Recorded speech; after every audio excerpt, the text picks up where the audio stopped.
Bonjour à tous, c'est Marie, j'espère que vous allez bien et que vous passez un bon week-end. Nous sommes dimanche et il est 9 heures et nous voilà avec la lumière artificielle parce qu'il ne fait pas beau du tout. Donc j'essaie la nouvelle lumière du plafonnier qu'on a installé, le petit plafonnier en bambou, en rotin plutôt, que je vous ai montré, que j'avais acheté en brocante. L'ampoule est pas top. Il faut qu'on en achète une blanche, ouais, bien éclatante. En tout cas, ça fait des super reflets au plafond, sur les murs, j'adore. Mais la lumière est pas top, donc je m'en excuse. En plus, il fait pas beau du tout là. Il y a eu un orage hier dans les parages et on a les résidus, hein, ce qui est un petit peu logique. Voilà. J'avais envie de faire un petit tag ce matin. Ouais, j'avais envie d'une petite vidéo. Un petit tag de Red Vixen Maggie. Qui est super sympa. C'est sur le chemin des 22. Ça fait un petit moment hein, qu'elle l'a sorti. Je voulais le reprendre, mais bon, j'avais pas trop de temps parce que n'empêche que c'est 22 cartes quand même.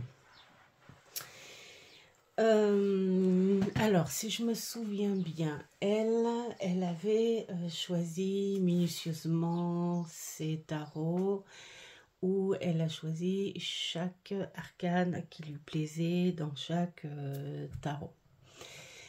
Et en fait, moi, je peux pas faire ça parce que tout ce que j'ai, je les adore aussi bien les uns que les autres. Et donc, c'était...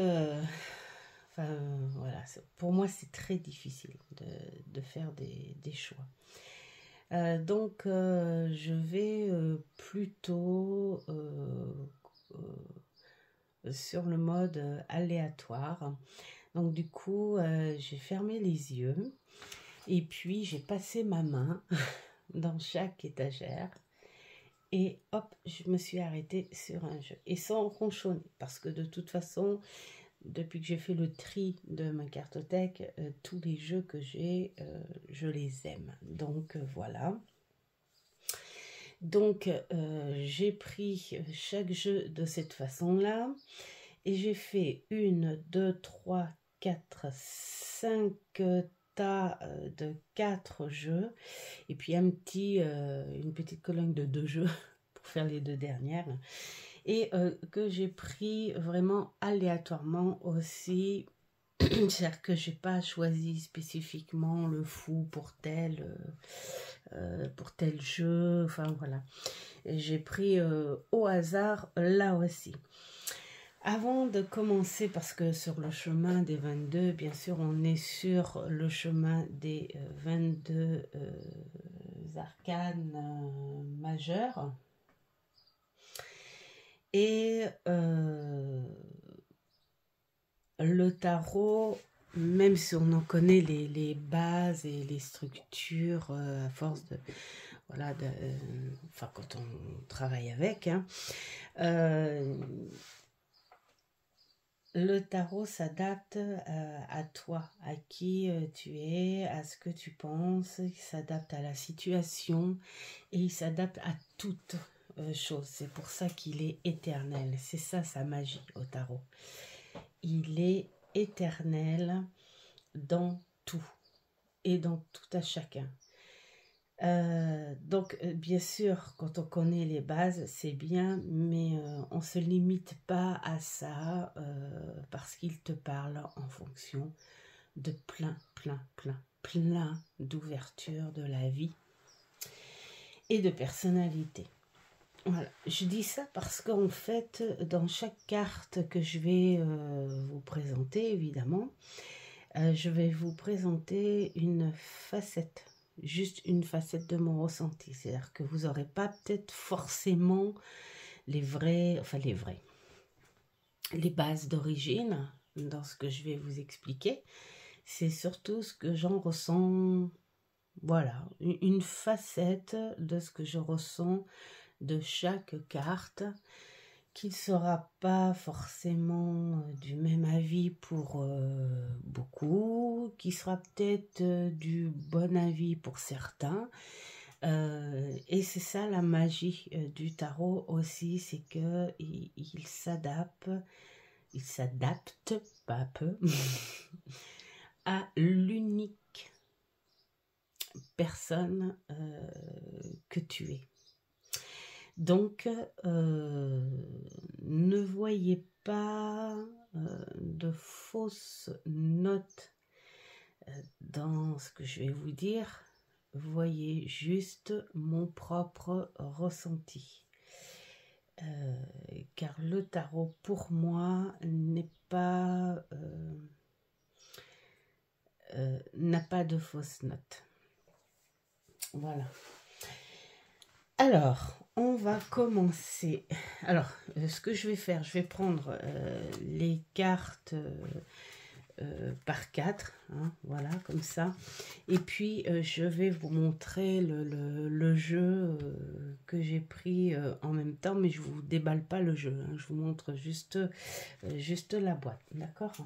Alors, pour notre fou, alors le fou, je l'ai pris avec... enfin, dans ce beau tarot qui a rejoint ma cartothèque il y a très peu de temps. Alors pour moi le fou, en revanche, dans tous les tarots que je prends, c'est vrai que j'aime y revoir la fleur et le chien.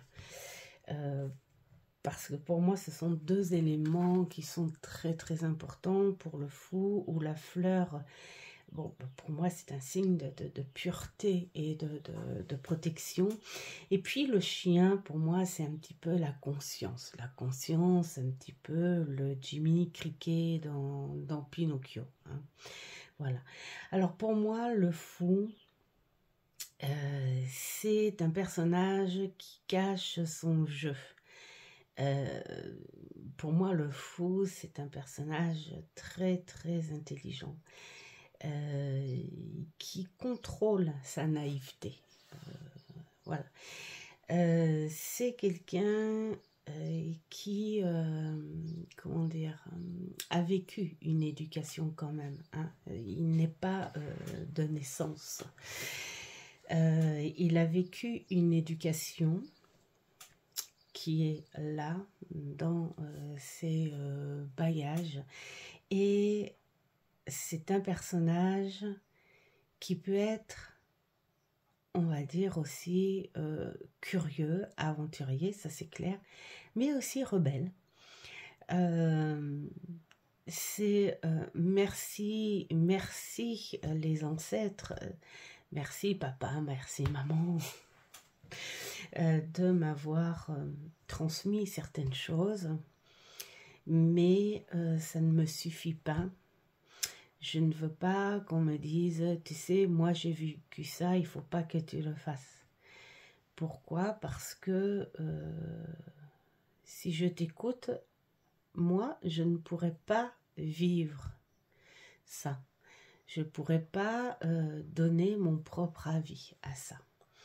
Et pour moi, le fou, c'est ça. C'est qu'il part vers l'aventure, mais en sachant qu'il va apprendre, et son but, justement, c'est de ressentir, de comprendre, voilà. Donc, bien sûr qu'on peut dire qu'il y a peut-être une naïveté là-dedans pour le manque de connaissances, et puis peut-être une espèce de curiosité, où parfois il faut faire attention jusqu'où va notre curiosité. Mais voilà, pour moi, le fou, c'est un très beau personnage. Et d'ailleurs, c'est ma carte préférée, une de mes cartes préférées du tarot. Et parfois, j'aime être comme le fou. Ensuite, le magicien. Le magicien, j'aime beaucoup cette carte qui encourage sur ce que chacun peut être. Tu as des atouts que l'autre n'a pas, et c'est ça qui fait le lien entre les gens.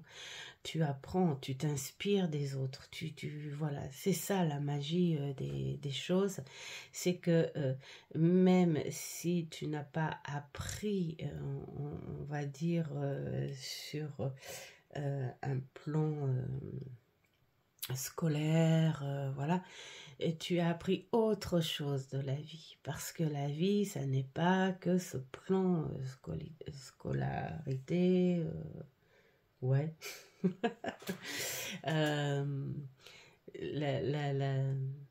Le pouvoir de chacun, c'est ce dont on se sent bien sur les choses que l'on peut transmettre, que l'on a apprises ou qui sont innées chez soi.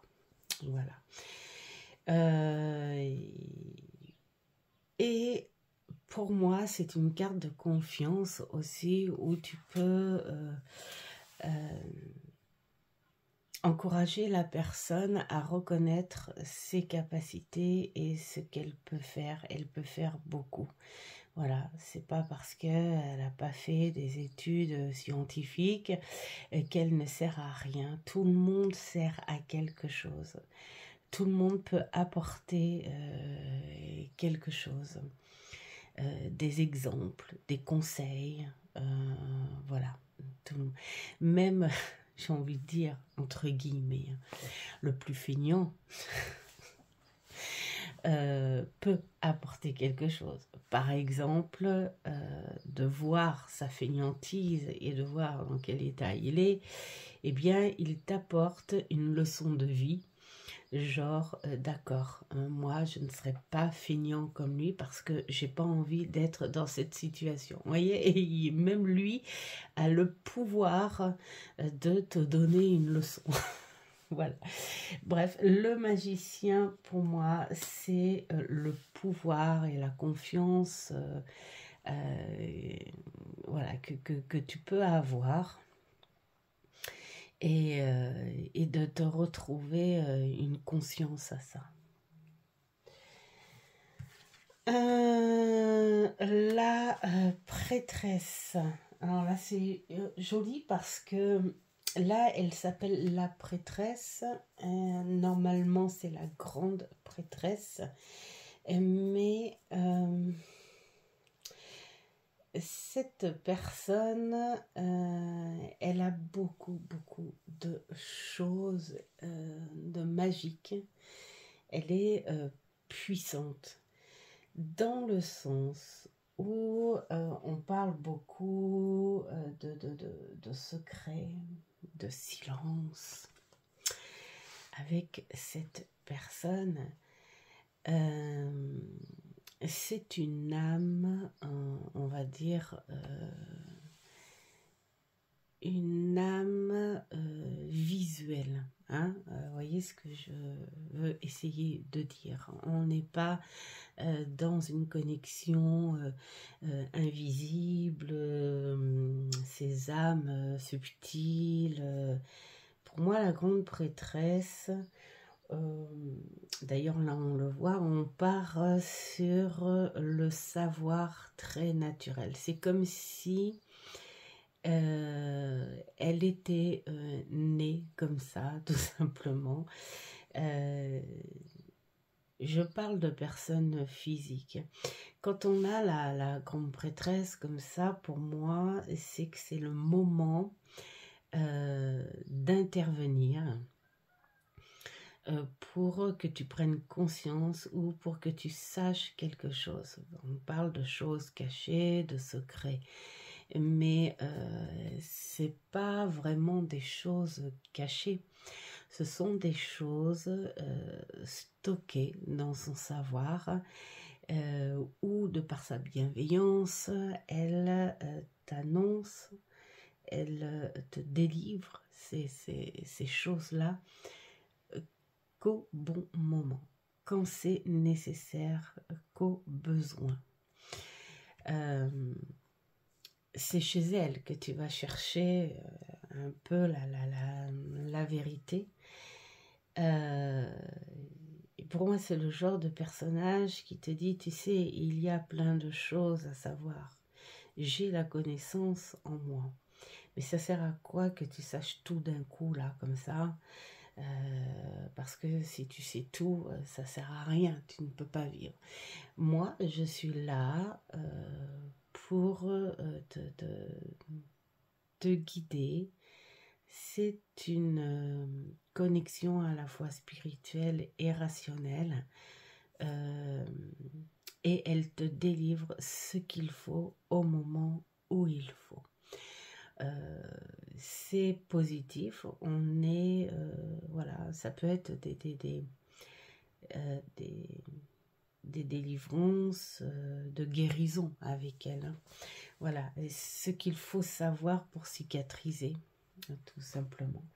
Donc j'aime beaucoup cette carte et je la relie souvent à ça, c'est-à-dire à ce guide, mais ce guide terrestre où tu sais que tu vas rencontrer la bonne personne qui va t'aider justement dans une certaine vérité, pourquoi pas. L'impératrice, là on est à peu près, j'ai envie de dire, au point de vue connexion, intuitif, à peu près sur la même chose, sauf que cette personne, elle est plus dans l'encadrement des choses. On est sur quelque chose de très fertile. D'ailleurs, ça me fait penser un petit peu à ma belle-mère, l'impératrice. Ma belle-mère, c'est une impératrice. C'est une personne, tu lui donnes un pépin de pomme, elle prend de la terre en main et on se demande si elle met pas déjà la fertilité dans la terre et elle plante ce petit machin juste comme ça là et hop, t'as un pommier. Mais c'est un peu ça.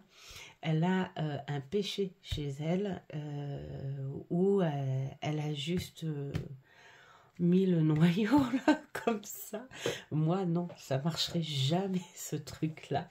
C'est instinctif, c'est naturel. Eh bien elle, on a ça.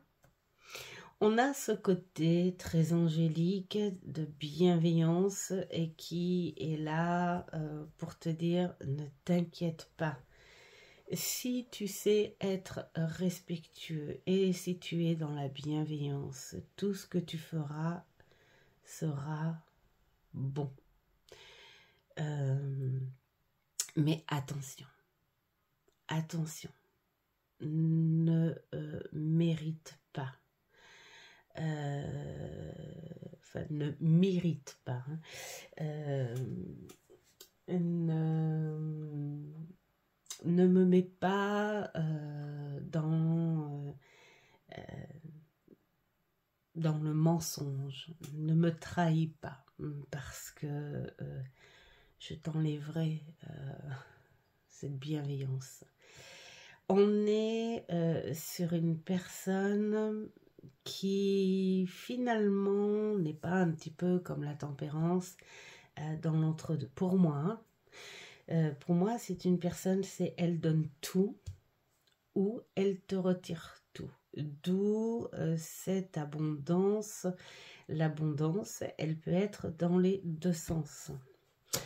Elle, c'est ce qu'elle fait. Elle peut gérer aussi tes émotions. Elle peut gérer le côté très matériel. Elle peut faire vivre ce que tu as envie de faire vivre, à une condition de respecter cette grande bienveillance. Voilà, c'est comme ça que je la vois. Ah, mais j'ai oublié de vous montrer, et voilà. Vous voyez comme je suis distraite. Alors, le magicien, c'est avec celui-ci. Voilà. La prêtresse, c'est avec... faut que je le trouve. C'est avec celui-ci.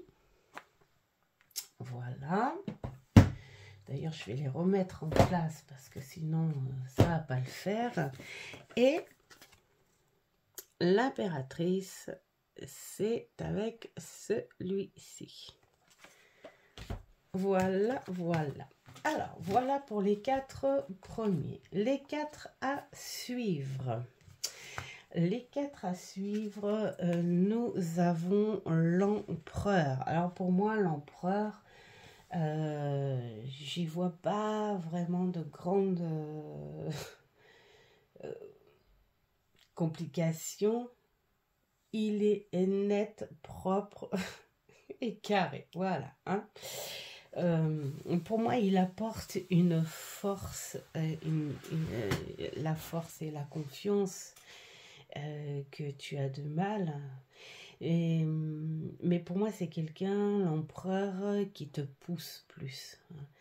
Il te pousse et il te dit si tout le monde naît avec une fragilité et tout le monde peut quelque part mourir avec toute la force du monde. Voilà, c'est quelqu'un qui a besoin d'être toujours en action. Il n'est pas vraiment reposant, l'empereur, parce qu'il te booste. Il te booste. Il est très positif lui aussi. Même si parfois ça peut être un peu Brutus, mais pour moi voilà, c'est un personnage qui te booste, qui te donne la force au fond de toi. Bien sûr, il faut l'écouter. Hein. Et c'est avec ce tarot-là. Voilà. Alors, ensuite, nous avons le hiérophante. Bon, je vais montrer le tarot qui s'est choisi. Voilà, tout simplement. Alors, ce hiérophante, moi j'aime beaucoup tout simplement le respect et l'enseignement, en fait. Il n'y a pas grand-chose à dire. Je ne le trouve pas aussi subtil, on va dire, que la prêtresse. Le hiérophante est un petit peu plus terrestre, un petit peu plus rationnel. Il aime beaucoup l'histoire de la vie, l'histoire du monde. Voilà, c'est un traditionnel. On est aussi sur, comment dire, l'invitation à s'approcher de la foi. Voilà. Le partage sur une croyance. Si tu tombes là-dessus, en fait, quelque part, c'est comme si on te faisait faire une pause et voilà, on te dit ça serait bien d'écouter un peu, voilà, voir la vie de celui qui a vécu un petit peu avant toi, voilà, tout ça. C'est une sorte de sagesse pour moi, le hiérophante. Ensuite, les amoureux ou l'amoureux avec ce tarot-là. Les amoureux, pour moi, c'est une carte un peu spéciale, hein, à part l'amour et la complétude, tout ça. L'engagement aussi, ce sont les choses classiques. Mais j'ai découvert que dans certains, même dans beaucoup de tirages, alors après, voilà, c'est en fonction des tirages que je fais, et un peu psychologique, voilà. Et pour moi, l'amoureux, on est beaucoup sur le choix et on peut parler d'une seule personne avec ces deux côtés. Ce côté masculin, ce côté féminin, le yin et le yang. Ce complément, ça c'est clair. Mais tout ça a un rapport avec une seule et même personne. Voilà. Qu'est-ce que tu es en ce moment? Est-ce que tu es plus sur ce côté très masculin? Est-ce que tu es plus sur ce côté très féminin? Voilà, ce choix d'identité émotionnelle, sentimentale aussi. C'est une carte qui a beaucoup de profondeur, qui peut parler sur beaucoup de choses. Bien sûr, c'est un complément, et puis après sur les idées beaucoup plus rationnelles, on est sur autre chose. Mais moi, je la vois plus souvent, à force de faire du travail psychologique, je la vois beaucoup plus souvent de cette façon-là. Hein. En fait, les amoureux, elle n'est pas si simple, j'y reviens, parce qu'on pourrait se poser la question, qu'entend-on par amour? Qu'est-ce qu'on entend par amour? C'est tellement, on va dire, une question un peu brouillard. Qu'est-ce que c'est? L'amour de soi, donc notre yin et notre yang, l'amour d'une identité aussi que l'on voudrait faire ressortir, mais un peu refoulée, d'où le choix de se dire, est-ce que je m'épanouis dans ma vraie identité, ou est-ce que je montre ce que les gens veulent voir de moi? Vous voyez, il y a plein de choses avec les amoureux. Moi, je dis que cette carte te dit que finalement ton choix, je la reprends, ton choix, c'est de savoir réellement ce qui est bon pour toi, quoi que tu fasses. Voilà. Alors, le chariot. Alors, le chariot, c'est rigolo parce que je l'ai pris avec le Mariel Tarot. Voilà. C'est un jeu. C'est un jeu qui m'a bien agacée, en fait, hein, le Mariel Tarot. que j'avais commencé à travailler et que je trouve comment... Et ben parfois un peu compliqué, tordu. Alors, soit c'est les mots choisis, c'est l'écriture pour moi qui fait trop, comment dire, intellect, trop recherché, trop littéraire, peut-être. Voilà, enfin, il y a quelque chose qui me brouille là-dedans. Donc, du coup, je l'ai posé, mais je m'en séparerai pas parce que je veux absolument le comprendre. Donc, voilà, je verrai. Quand je serai prête, je verrai. Le chariot, c'est quoi pour moi? Bah, pour moi, le chariot, c'est la chose qui arrive enfin. Mais elle arrive quand elle décide d'arriver, pas quand toi, tu l'attends. Donc, c'est une continuité, bien sûr, hein, d'une action que tu as entreprise. Et pour moi, hein, c'est ça. Hein. Bah, tu attends. Et, et là, ça ne vient pas parce que c'est pas le moment. Et puis alors, bah, tu fais autre chose et puis tu lâches prise et tout d'un coup, paf, tu as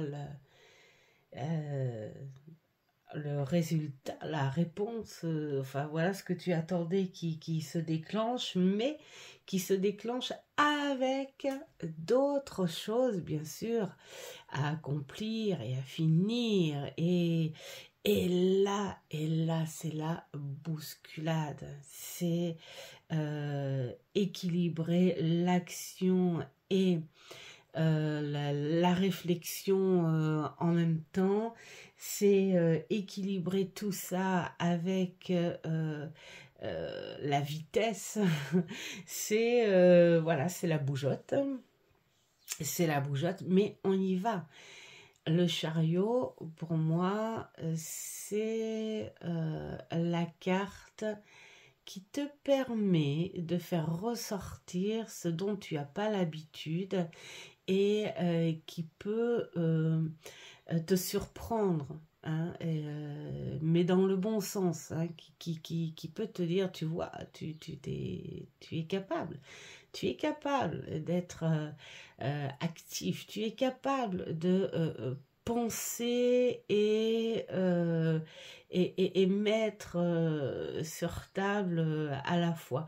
Tu es capable de le faire et pour moi c'est aussi le courage, le chariot et c'est la carte qui te dit attention, ne te sous-estime pas parce que quand certains événements arrivent, tu es capable de gérer. Tu es capable de gérer. Donc, voilà pour les suites. Ensuite, nous avons la force. La force, ô combien j'ai rejoint, comment il s'appelle, Pavlov, sur sa description de la force, où on est... Alors, hop, je vous montre le tarot qui va avec notre force, où on peut développer des facettes de nous-mêmes. C'est notre grand pouvoir. On peut être ce côté très brutus et sauvage. Et on peut être aussi ce côté très fin, réagir dans la finesse, cette force manipulatrice aussi, cette force de bienveillance. Voilà, toutes les forces. La force a plusieurs visages de toute façon. Et en fonction de la situation, il faut réagir avec beaucoup d'analyse et de réflexion. C'est ça qui fait déjà la première force. Ne pas réagir avec les émotions hein, qui pourraient être néfastes. Et voilà, j'aime beaucoup cette force-là qui te demande avant tout, analyse la situation avant d'agir. Voilà, pour moi, c'est un peu ça. Bon, alors vrai, après, la force, quand elle vient dans un jeu, elle peut te donner en fait une alerte, genre, et conscience, et ta propre conscience sur la situation. C'est la force aussi de la compassion, c'est la force du pardon, voilà, mettre la force aussi de se remettre en question hein, en fonction de la situation, parce que ça demande beaucoup de courage, donc apprendre à assumer aussi ses propres responsabilités. Alors, l'ermite, j'adore. Je suis trop contente d'être tombée sur ce jeu et la carte de l'ermite avec ce beau jeu. Pourquoi? Parce que c'est tout moi. C'est tout moi. Mais franchement, voilà, comme dirait ma fille, premier degré. Pour moi, c'est ça. C'est pas vraiment une carte pour moi, hein. L'ermite, je le sens pas. D'ailleurs, c'est la seconde carte préférée du tarot. L'ermite, c'est une sorte d'introspection, oui, ça c'est clair, mais pas aussi loin qu'on pourrait le dire pour moi. C'est plutôt le moment d'introspection presque de l'instant T. C'est la carte qui te dit, écoute, là tu es dans le brouillard, tu comprends rien, tu te fais éclater la cervelle là pour rien. Qu'est-ce qu'il faut faire? Bon, si tu sais pas méditer, si tu sais pas ci, si tu sais pas là, et bien voilà, tu te trouves ton endroit, tu te trouves ta grotte, tu te trouves ton moment de solitude, mais c'est pas un lâcher prise contrôlé. Pour moi, l'ermite, c'est un lâcher prise spontané, naturel. Voilà, tu vas te balader.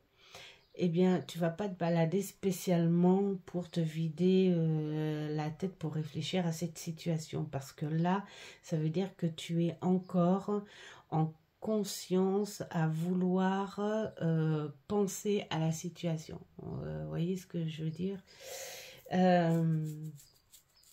Pour moi, l'ermite, c'est aller là où tu es bien, avec un lâcher-prise spontané. Va d'abord là où tu es bien. Et tu verras si tu arrives à lâcher prise ou pas. Mais ne va pas dans l'idée de te forcer à lâcher prise. Parce que quand on est dans l'idée de se forcer à lâcher prise, eh bien là, souvent, on te dit, c'est pas facile de lâcher prise. Non, parce que tu te forces. Vous voyez ce que je veux dire? Quand tu te forces à vouloir lâcher prise, c'est comme un ordre. Et parfois, les ordres, on en a marre, on n'en veut pas. Moi, ce sont des endroits qui me font lâcher prise naturellement, avec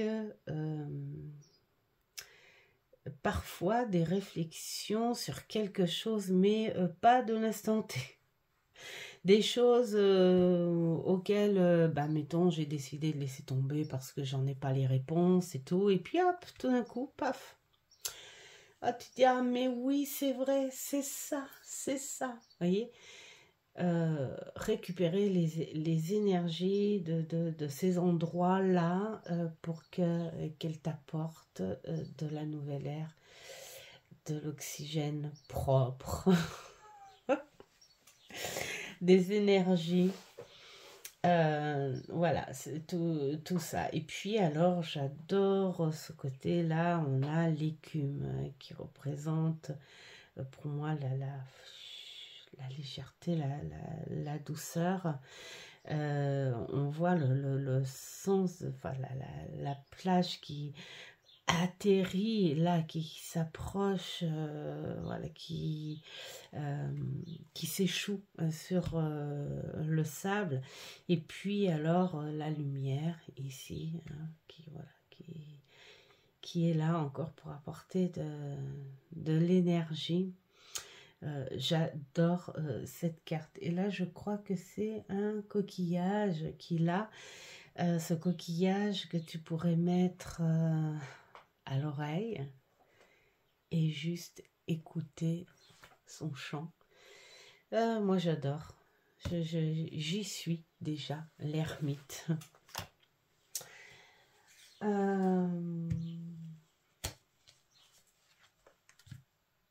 L'ermite, parce que j'avais oublié de dire, c'est tout simplement une sagesse, comment dire, qui t'invite aussi à te remettre aussi en question. C'est la sagesse dans tous les détails. C'est-à-dire que tu prends ta situation vraiment telle qu'elle est. Pas en ce que tu crois ou en ce que tu veux défendre à tout prix, même si tu as tort, enfin voilà, hein, les choses comme ça. Ensuite, la roue de la fortune. J'adore cette roue de la fortune qui vient du tarot arthurien, qui est très très beau, que je ne vais pas tarder à sortir d'ailleurs.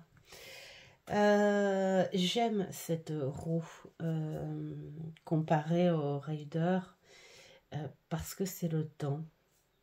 Voilà, c'est le temps. Alors pour moi, la roue de la fortune, c'est pas forcément genre, bah oui, le truc classique, ta destinée, le tournant du destin. C'est un petit peu logique. Moi, quand je prends la roue de la fortune, je me dis que c'est d'accord, c'est le tournant, mais c'est le mouvement qui pourrait faire suite aussi à quelque chose qui traînait, enfin voilà, hein, suite à une action ou à une décision, et enfin les choses se débloquent. Une chose est sûre de la roue de la fortune, c'est que c'est quelque chose que tu ne peux pas éviter. Là, bon, on est sur quelque chose de très simple. Ce sont les énergies du destin. C'est comme ça. Alors, ça peut être une suite, hein, ou soit un nouveau cycle. Voilà. C'est pas la carte la plus... et pourtant, ça représente ton destin. Mais pour moi, c'est pas la carte la plus belle en message, quoi. En fait, j'ai envie de dire. Alors, beaucoup l'interprètent comme la chance. Et bah moi, j'ai envie de dire non, pas spécialement. Ça peut être une continuité à une situation un peu chaotique, qui stagne trop, qui est longue. La roue de la fortune t'indique que ça va encore bouger et qu'il va y avoir une suite, mais ça ne veut pas dire une bonne suite hein, non plus, en fonction des cartes, mais ça va bouger.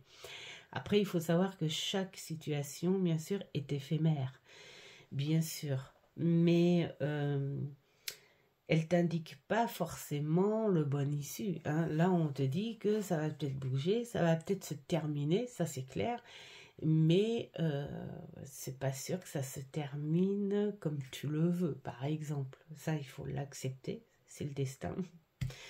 Voilà. Alors,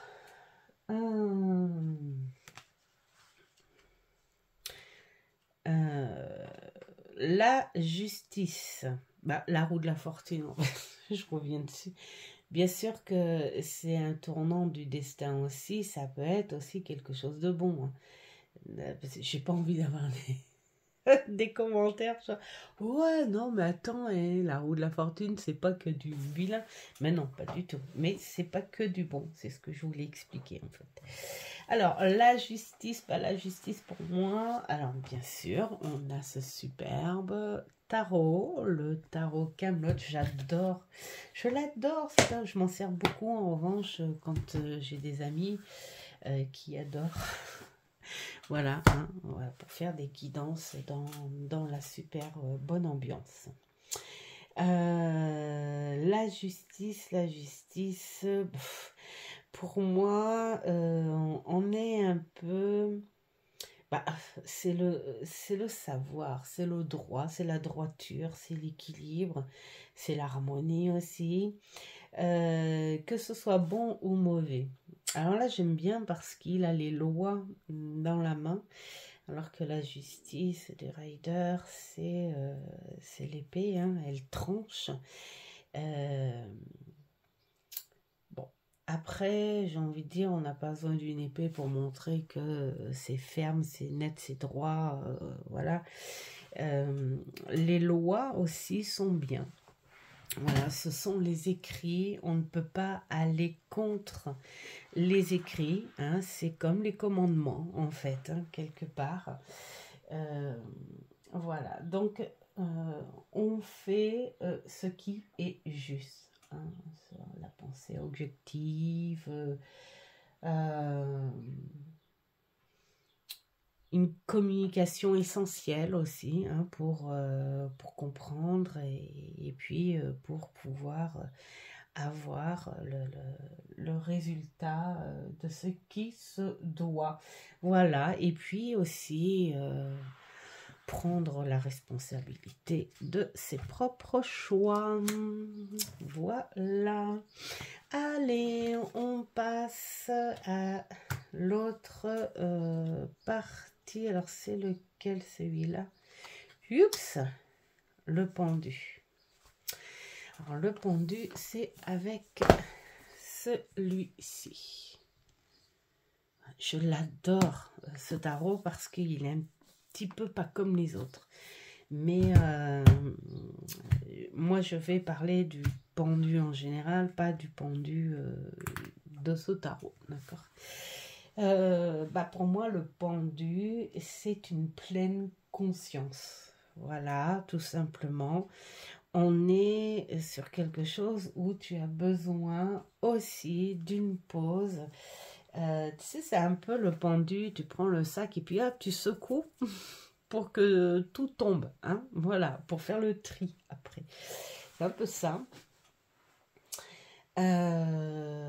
Oui, tu consciemment, tu te dis, voilà, il y a besoin d'une pause à cette situation. Le pendu aussi t'invite, un petit peu comme la justice, hein, à être objectif quand même. Hein. Voilà. Alors ça peut être aussi psychologiquement, hein, je parle. Quelqu'un qui est arrêté dans son temps et qui fait beaucoup plus qu'une pause. Vous voyez, c'est que voilà, c'est une carte qui peut être dure aussi, moi j'ai envie de dire psychologiquement. C'est une carte qui te montre peut-être les choses autrement, mais qui te freine aussi parce que tu sais pas quoi. Et tu sais qu'il y a quelque chose en toi qui freine, qui te bloque, qui te va pas. Tu t'ennuies, tu sais pas. Donc le pendu, c'est vrai que c'est une carte assez space. Elle peut être aussi très positive, hein, où tu as, voilà, tu es conscient de cette pause pour pouvoir réfléchir, analyser dans les moindres détails. Sauf que là, on te dit euh, qu'il faudra le temps nécessaire, hein, pour ça. C'est vraiment une pause où il n'y a pas de temps défini, c'est juste le temps nécessaire pour pouvoir réagir après.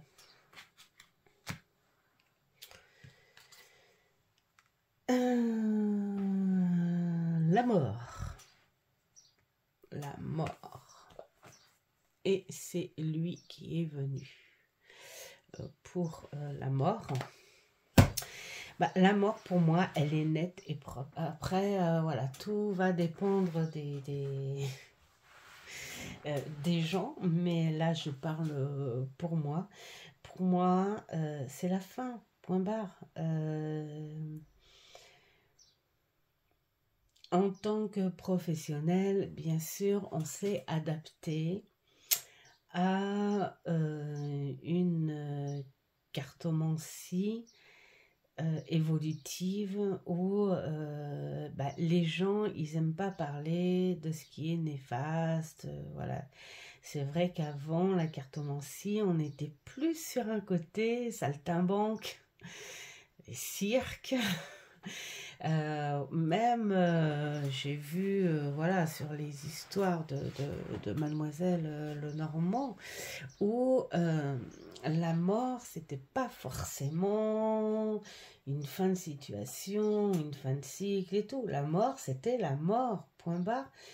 Et c'est pour ça qu'elle peut paraître complexe ici parce que malheureusement la mort s'est pointée 2 ou 3 fois, comment dire, sur des tirages bruts. Alors tout dépend de l'intention que tu portes à ton tirage, mais les fois où elle s'est présentée, j'ai pas demandé, mettons, est-ce que telle personne va mourir? Non. C'est des messages. Des messages que je demandais sans question, alors très personnel, hein, bien sûr, parce que je n'annonce pas, bien sûr, que je suis l'évolution d'aujourd'hui hein, sur la cartomancie. D'ailleurs, j'ai même un protocole. De toute façon, j'ai un petit protocole avec ma guide où j'annonce hein, aux gens hein, que je n'annonce pas, parce qu'il y a des gens qui me disent « Ah, vous pouvez tout me dire, même s'il y a des morts !» Et là, des fois, j'entends ma guide rire. Et moi, je dis à la personne « Mais en fait, à quoi ça va vous servir, mettons, de savoir que votre grand-père de 96 ans va mourir ?» Je veux dire... on sait qu'instinctivement, vers cet âge-là, on est de plus en plus proche. J'ai même envie de dire, dès la naissance, tu t'approches de ta mort. Donc c'est pour ça que on n'en parle plus de nos jours. Mais parfois... à 2 ou 3 reprises, je ne vais pas m'étaler dessus, mais en 30 ans où je fais la cartomancie, que ce soit non professionnel et professionnel, j'ai eu 2 ou 3 messages brutus comme ça qui se sont avérés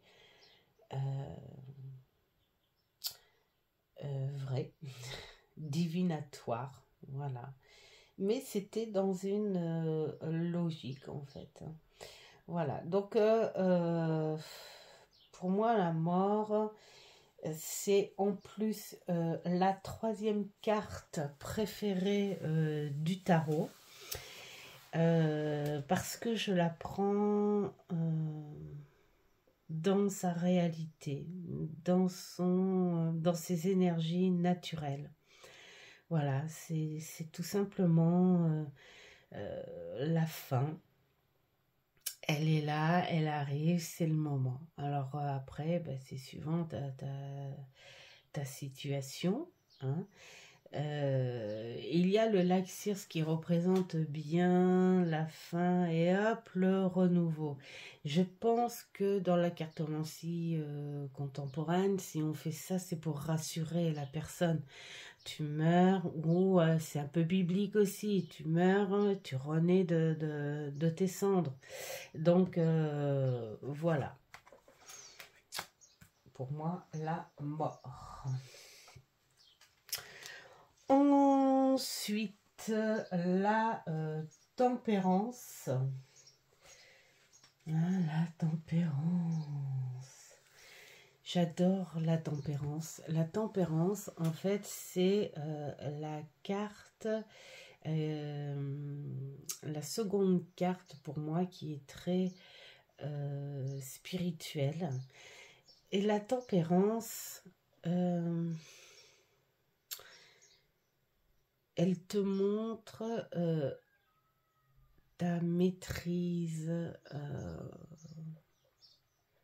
la maîtrise de soi, mais en profondeur, et elle t'invite à analyser aussi les choses. Elle t'invite aussi à la modération. Voilà. La tempérance, moi j'aime bien cette tempérance dans un jeu, alors en fonction bien sûr de la situation. Quand elle arrive, la tempérance, moi, elle me soulage. Elle me soulage où elle te dit, tu sais que tu as le moyen de chercher le côté positif de ta situation, entre guillemets, merdique. Parce que elle a cette clarté de te dire que dans toute situation négative, il y a ne serait-ce qu'une toute petite ouverture positive que l'on peut se servir et que l'on peut transformer, que l'on peut équilibrer, ou on peut faire passer la chose. Voilà, c'est un petit peu la Mary Poppins, hein, le morceau de sucre qui aide la médecine à couler. C'est pour moi une lumière qui apparaît dans le jeu et qui te dit que les choses peuvent se transformer. Bien sûr, pas tout, évidemment, mais là on va pas aller dans les profondeurs, les détails et tout. Je parle voilà, d'une généralité, mais on peut chercher, même si c'est vraiment tout petit, ne serait-ce que la toute petite ouverture positive qui peut te permettre de transformer le négatif. J'aime beaucoup cette tempérance, voilà. Alors, attendez, je reviens. Voilà, c'est mon petit mamour qui s'est levé. Alors, le diable. Ah, mais j'ai oublié de vous montrer la tempérance. Bien sûr. Celui-ci que je vais sortir aussi parce que c'est le... Mais je l'adore d'amour, ce tarot. Voilà, donc le diable, le petit diablotin qui vient de ce jeu qui est superbe aussi. Bon, très foncé, mais superbe. Voilà, alors le diable, je vais peut-être en décevoir beaucoup pour le diable. Pour moi, le diable... Là, en plus, celui-ci, il est super bien représenté puisqu'il a des ailes d'ange. Ben, c'est un petit peu comme les amoureux. C'est notre côté. Toute personne dans l'extrême bienveillance a son diablotin aussi en soi. Alors bien sûr, sur ce côté très tradit, on va te dire l'emprise, le machin, le ceci, bien sûr que dans une guidance, on va te parler de ça. Mais le diable aussi, c'est psychologiquement aussi être conscient hein, de ce côté que l'on a, ce côté rebelle, très naturel. Voilà, il se passe quelque chose, on peut avoir la mauvaise foi de dire ouais, j'ai eu cette décision, mais c'est pas de ma faute. Ouais, d'accord. Je fume beaucoup, par exemple, mais c'est pas de ma faute. C'est pas de ma faute parce que c'est machin qui m'a appris à fumer quand j'étais jeune. Donc c'est pas de ma faute. Vous voyez, ça c'est le côté diablotin. Où déjà toute personne n'aime pas, je dis bien toute, hein, ça peut être, voilà, aussi bien, comme je disais, hein, même les saints, n'aiment pas ce côté négatif en soi. Donc là, on a ce côté diablotin qui peut te dire aussi, tu aurais peut-être du mal à reconnaître, mettons, ton comportement dans une affaire. Tu aurais peut-être du mal à dire, ok, je suis pas en tort, mais j'ai peut-être fait une action qui aurait pu déclencher cet événement-là. Enfin, voilà. Le diable, je le vois un peu comme ça. C'est vrai que souvent, dans les personnes, et d'ailleurs, ça fonctionne. Alors après, moi, je vois en fonction de mon ressenti. Hein. Mon ressenti, on dit, hein, la guidance, il y a la guide, tu es guidé, voilà, donc ce côté très intuitif aussi par rapport au contexte, et il y a un mélange hein, de tout dans la cartomancie, et il faut savoir dire, parce que c'est pas parce que tu fais des cartes pour une personne que tout est contre elle, vous voyez. Et parfois, cette carte a passé ce message-là, où... alors moi, j'ose le dire, bien sûr, parce que dans la cartomancie, c'est pour ça que je dis aux personnes qu'il faut qu'elles soient prêtes à tout entendre, même les choses qui peuvent irriter.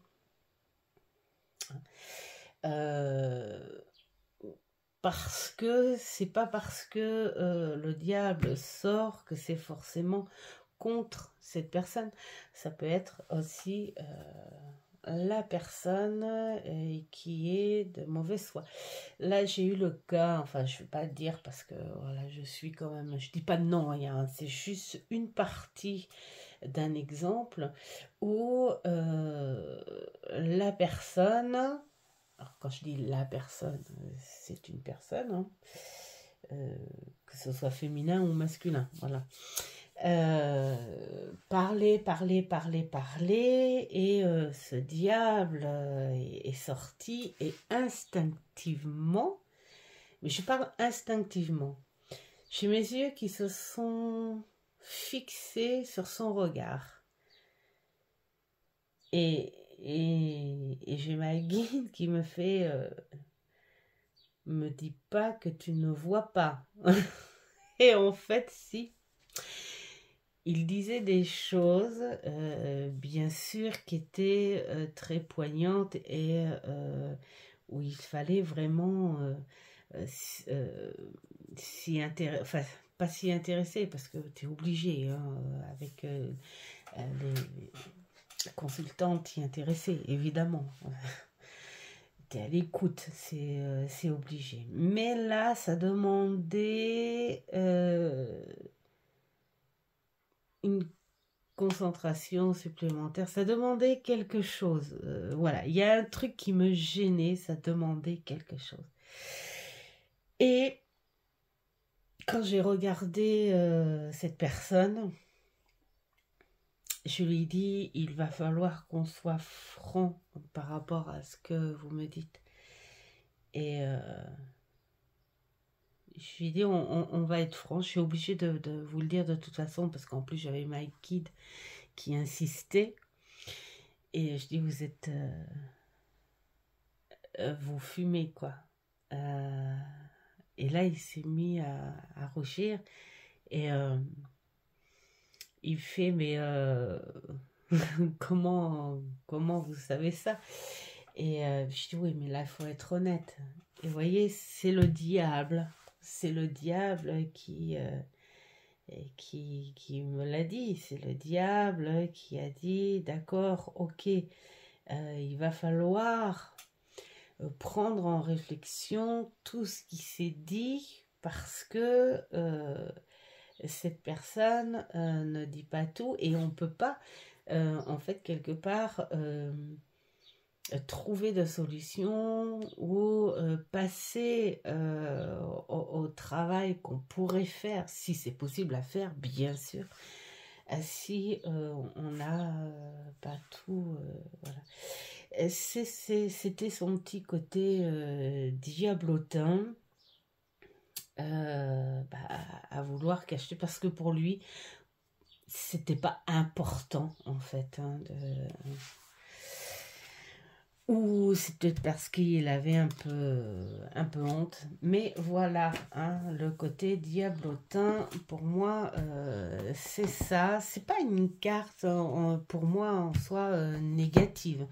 Pour moi, c'est une carte qui te dirait un petit peu comme la reine d'épée. Il faudrait peut-être dire la vérité un petit peu. Ah là là. Alors, on passe à la suite. Alors, celui-là, c'est la tour. La tour, c'est la carte que j'aime le moins sur un côté visuel dans le tarot. Parce que même dans le tarot contemporain, j'ai jamais trouvé une tour sympa.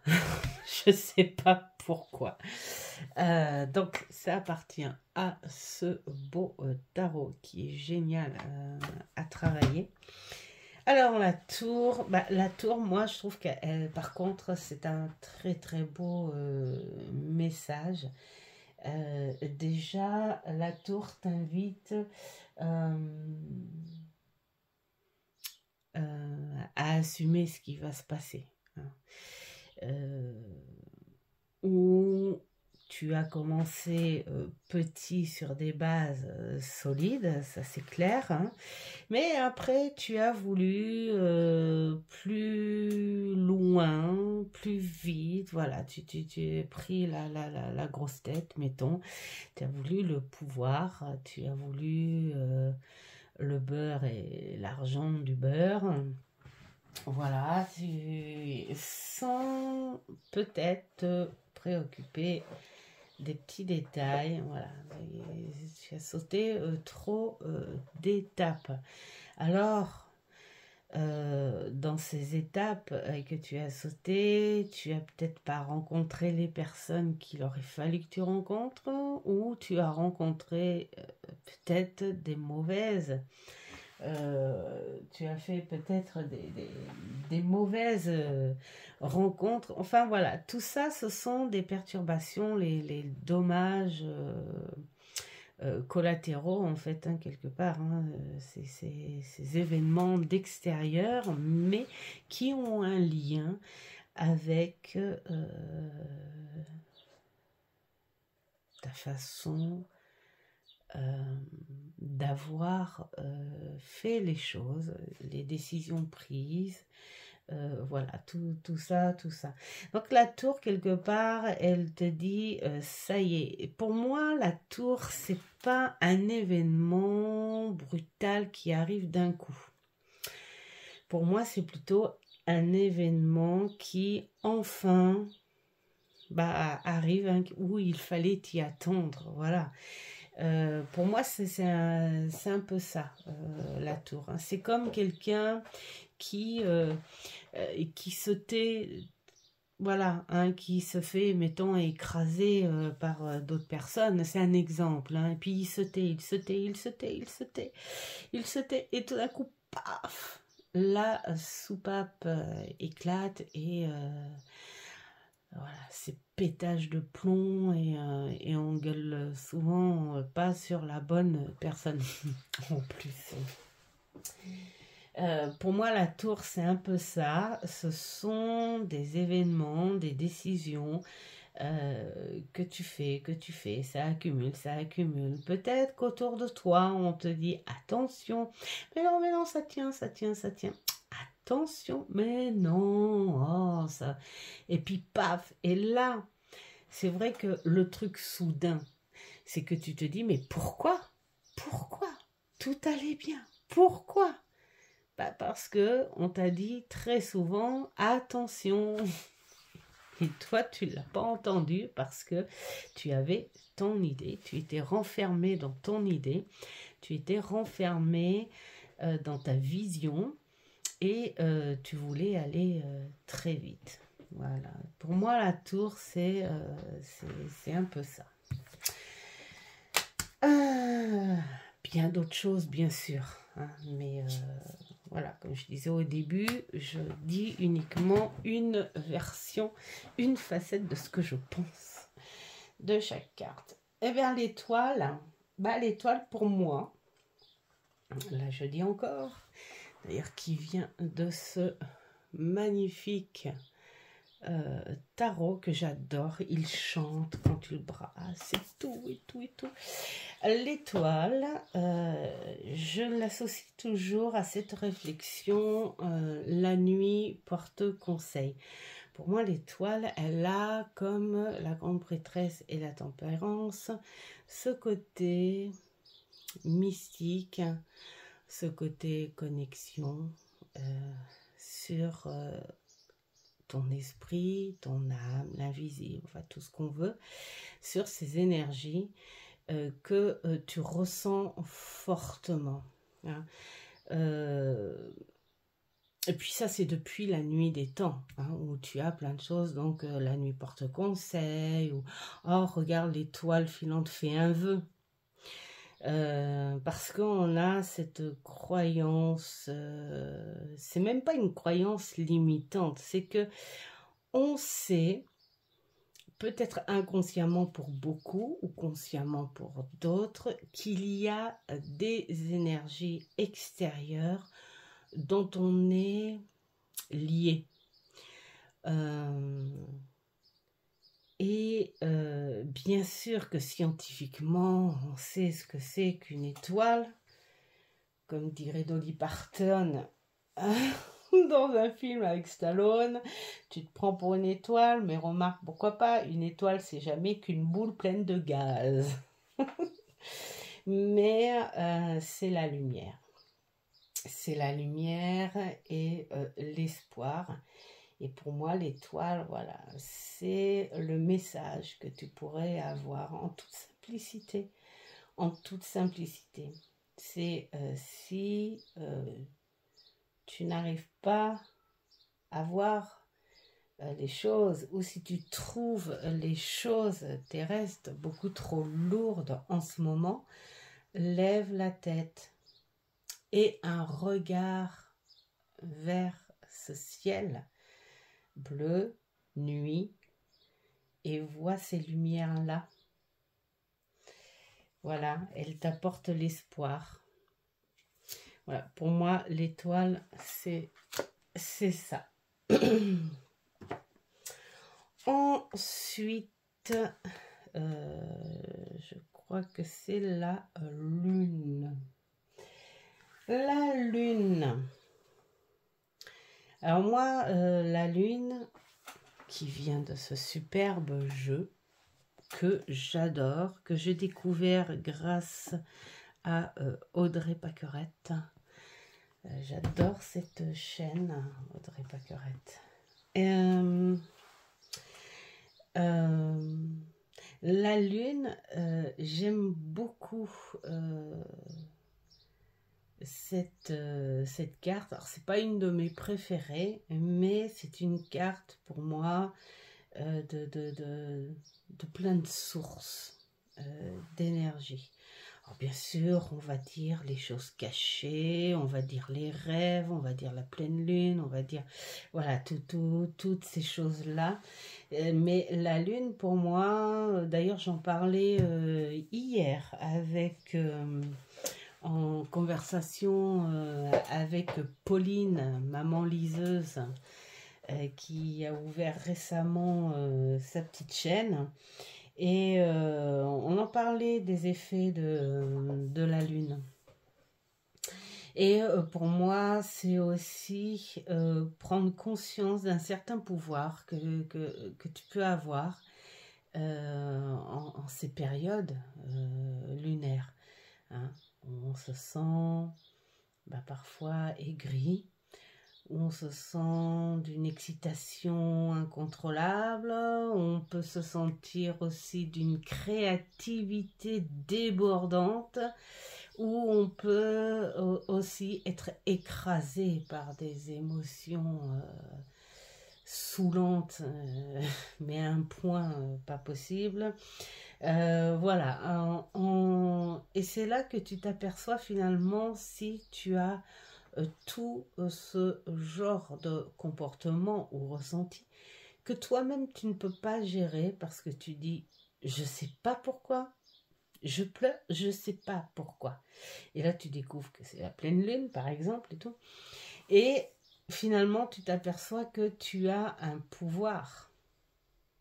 Tu as ce pouvoir de développer plein de choses grâce aux énergies de cette lune. Donc, et la lune, elle est à une distance incroyable. Ça veut dire que vraiment, on a un sacré pouvoir quand même. Hein. C'est balèze. Et bien pour moi la lune, voilà, c'est ce qu'elle reflète, le pouvoir que tu peux avoir sur les éléments, sur les choses, et t'en servir justement pour certaines situations. Pourquoi pas gérer, hein, là on va dire entre ce chien fidèle là, hein, voilà, c'est toujours voilà.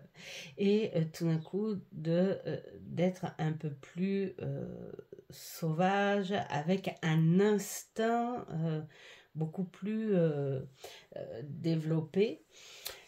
Voilà, plein de choses comme ça. Et puis dire fais confiance en ton intuition, on t'ouvre le chemin. Cette carte, elle est vraiment très très parlante.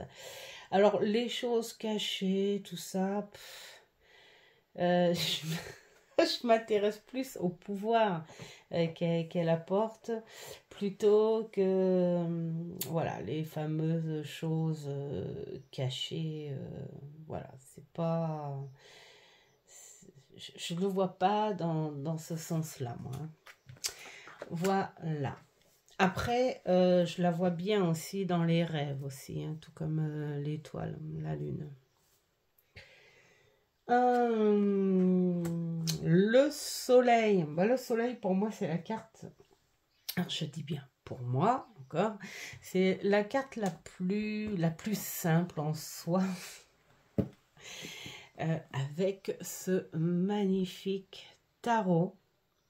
Le tarot des fées victoriennes, je l'adore. Il est d'une fraîcheur, ce tarot. Je l'adore, je l'adore. Alors, le soleil, ben, qu'est-ce qu'on voit là? C'est la gaieté et tout. Bon, alors bien sûr, après, il faut pas faire comme... je crois que c'était Icare, non? Avec ses ailes de cire qui s'approchent trop et ils font et paf. Le soleil, pour moi, ce sont les énergies solaires. C'est ce qui se passe en ce moment, d'ailleurs. Hein, il commence à faire beau. Les gens sont bien. Les gens... Et puis, je le remarque hein, dans les consultants et les consultantes que j'ai. Ils ont leurs problèmes. Mais... comment dire, énergiquement, en fait, ils ont allégé quelque part leur sentiment par rapport à ces problèmes. C'est comme si le soleil leur disait, tiens, je vais te réchauffer le cœur et tu vas voir que ton problème, il n'est pas si important que ça. Et on voit, pour un même problème, en fonction du climat, tu verras que le sentiment à ce problème sera différent. Donc pour moi, le soleil, oui, c'est l'apport. C'est l'apport de vitamines, on va dire, qui te permet d'être plus à la réflexion, d'être plus à l'action, d'être plus à l'écoute ou à trouver des solutions. Enfin voilà. Et tant que ce soleil te mettra sur le bon côté, et tant que ce soleil te dira qu'il faut voir le verre à moitié plein et non à moitié vide,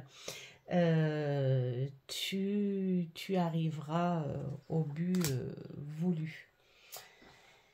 Alors, ensuite, je vais remettre, je suis désolée, et vous allez voir encore mon bras, et mon bras, et mon bras, et mon bras.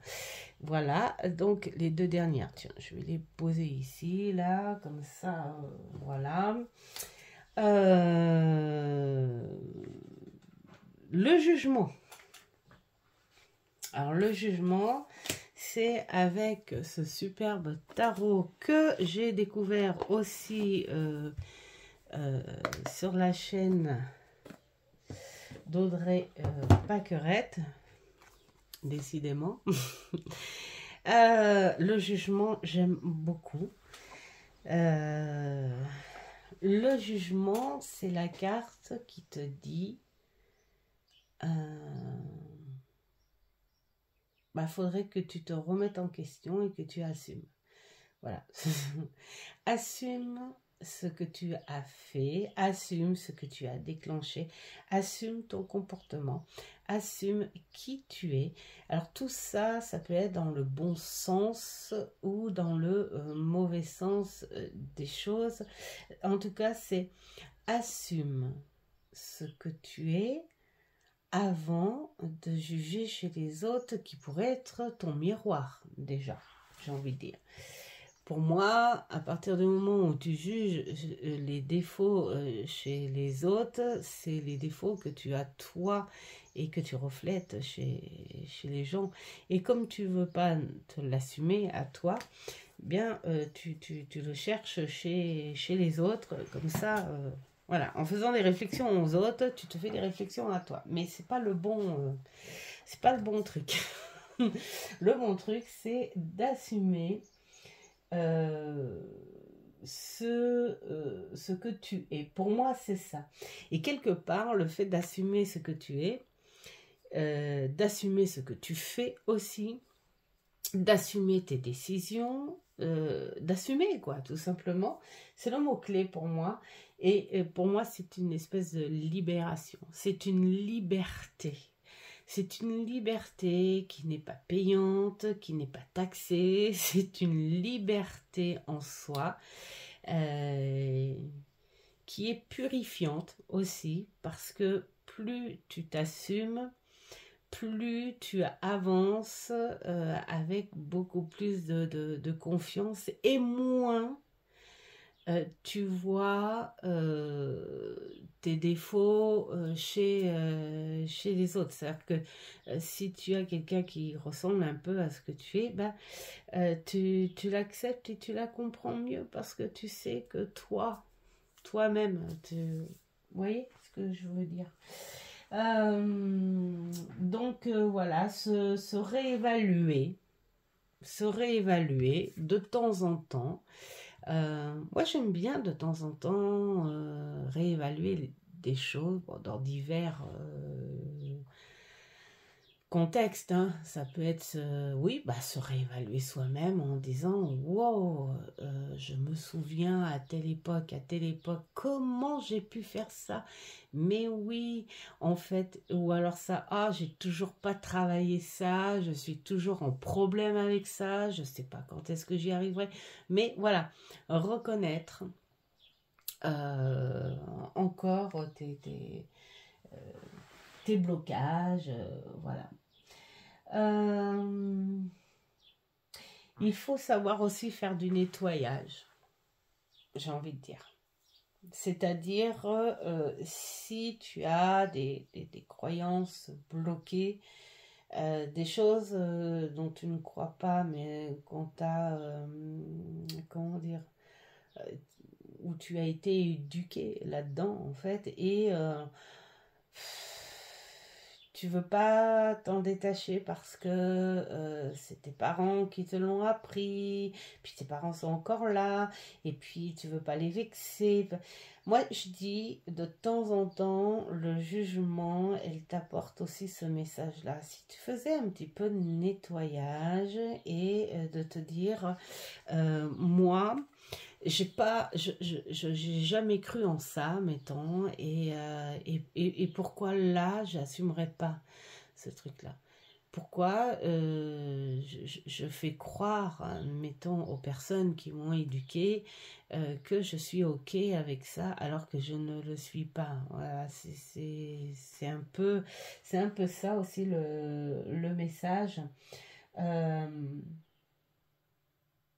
Peut-être abandonner, voilà, abandonner certaines valeurs que l'on t'a euh, euh, dont on t'a éduqué avec, hein, et mais dont tu ne crois pas, enfin c'est pas ton élément, c'est pas ton truc, mais voilà, abandonner ce genre de choses pour euh,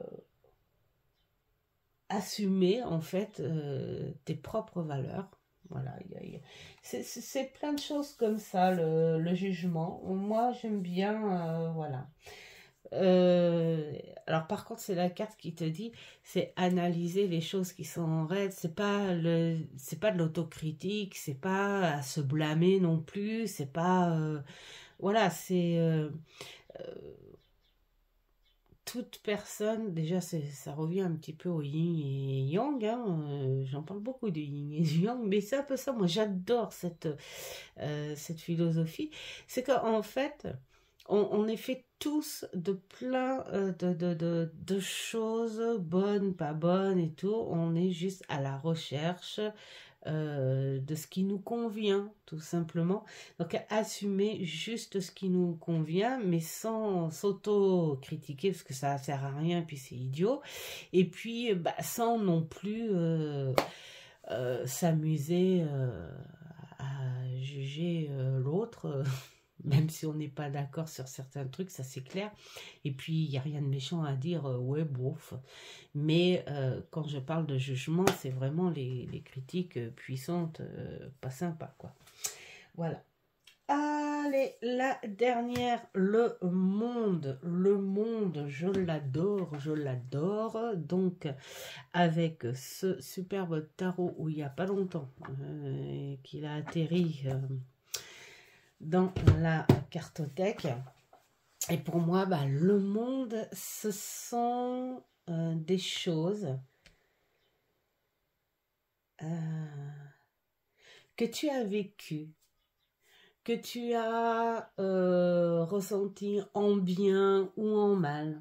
Voilà, tu as pris des leçons, tu as compris des choses que tu n'as pas voulu écouter au début, mais tu les as eues de par toi-même et là tu dis ok, cette fois j'assume et j'ai compris. Enfin, voilà, ce sont les choses acquises, qu'elles soient mauvaises ou bonnes, mais c'est une ouverture aussi à l'infini. Pour moi, le monde, c'est pas, t'es pas arrêté sur quelque chose. Euh, c'est comme quand les gens disent, ça me fait penser un peu à ça, c'est rigolo parce que tu entends, enfin moi j'entendais beaucoup, hein, les anciens, quand j'étais scout, ça m'agaçait ça. Vous savez, pour les anniversaires 14-18, 39-40, enfin voilà, toutes ces, le 14 juillet, machin, enfin bon, bref. Et on distribuait, nous, en tant que scout, hein, des petits, ce qu'on appelait des macarons. Des petits macarons en papier, en tissu, et puis les gens ils donnaient ce qu'ils voulaient, hein. C'était pour les bonnes sœurs, hein, on faisait ça. Et puis alors, bah, des fois on tombait sur des petits vieux, ah, ah bah c'est bien beau de demander de l'argent, t'as pas vécu ça toi, c'est pas maintenant qu'on va m'apprendre la vie, j'ai tout vu moi, j'ai tout vécu, Et bah, à cette époque-là, j'aurais su ce que je sais là, je dirais, bah, tu sais que non, on n'a jamais tout vu, on n'a jamais tout vécu. Tu as vécu des choses dures, c'est clair. Tu as vécu des choses que beaucoup n'auraient pas voulu vivre, mais on n'a jamais tout vécu et on n'a jamais tout vu. Alors après, c'est une façon de parler, évidemment. Moi, je suis beaucoup, comme dit Mamour, oh, ma petite premier degré. Non, mais bon, voilà. Pour moi, le monde, c'est une partie de ta vie où tu rentres en sagesse. Pourquoi pas, allez, d'ailleurs c'est souvent, hein, on entend que les gens dire je sais pas pourquoi, je commence à avoir des ressentis, je commence à voir ceci et cela. Et tu as quel âge? 50 ans ou plus. C'est souvent à ces âges-là que instinctivement, naturellement, on perçoit des choses que on n'aurait jamais cru sur un autre niveau. Bah, par exemple, à l'ado où on a autre chose à faire que ces trucs-là. C'est vrai qu'on discutait un petit peu avec Hugues, si tu passes par là, bisous Hugues, sur ces jeunes voilà, qui font de la cartomancie, ces petits jeunes qui sont pas bien dans leur vie et qui disent bah moi j'ai ça, je fais des trucs où je ressens des trucs, voilà. Mais bon, comme on dit, il y a ce côté un petit peu immature, c'est-à-dire qu'il faut être aussi dans la logique des choses, où un jeune, quand il n'est pas bien, il veut se sortir du réel pour aller dans l'irréel, voir si l'herbe est plus verte dans cette irréalité. Je ne sais pas si ça se dit, mais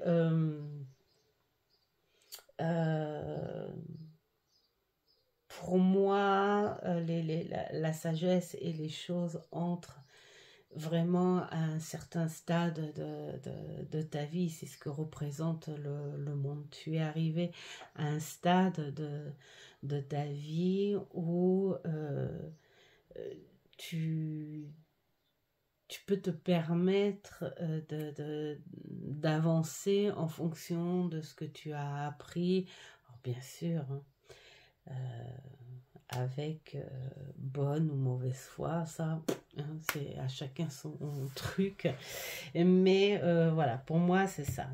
Tu as acquis suffisamment de choses pour faire entrer un petit peu plus de sagesse dans ta vie pour pouvoir continuer.